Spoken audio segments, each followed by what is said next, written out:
La municipalité de Chambord prend des airs de Far West. Les chapeaux, les bottes de cow-boy sont de mise dans les rues de la municipalité. C'est le début du Festival du cow-boy à Chambord.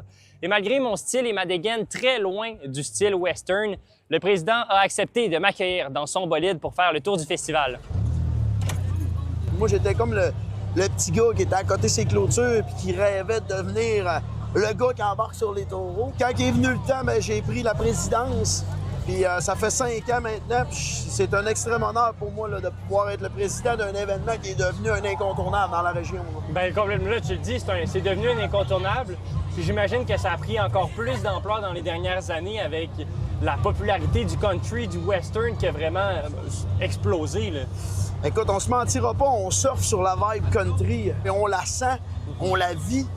D'année en année, écoute, la popularité augmente, puis le festival a su se doter d'une notoriété sur le circuit qui est non négligeable.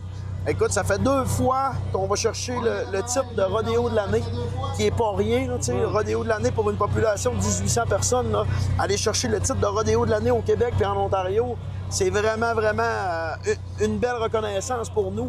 C'est une reconnaissance aussi pour notre population. Chambord, ça met Chambord sur la map. T'sais. Sur le site, il y a des kiosques, il y a un restaurant, il y a un plancher de danse en ligne qui fait fureur.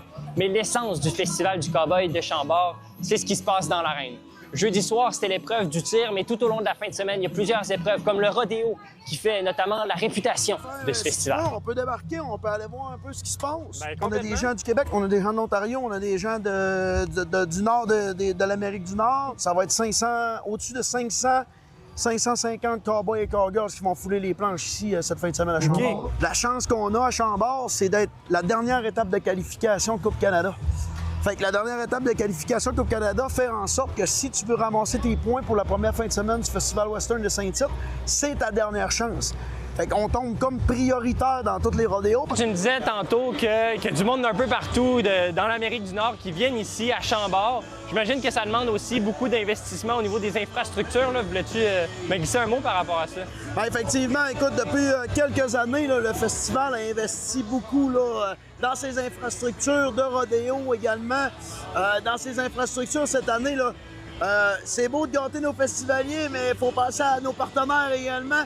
Donc, on a investi dans un nouveau VIP pour pouvoir les accueillir. Dans les dernières années, là, le festival s'est vraiment transformé. Là. De là, le titre du rodéo de l'année, on n'arrête pas le progrès à Chambord, puis on veut que le festival prenne son ampleur, prenne son envol, puis que ça se ressente au travers du Québec. Là. Écoute, merci beaucoup. Je te souhaite une bonne fin de semaine, un bon festival. Puis, c'était un plaisir, à la prochaine.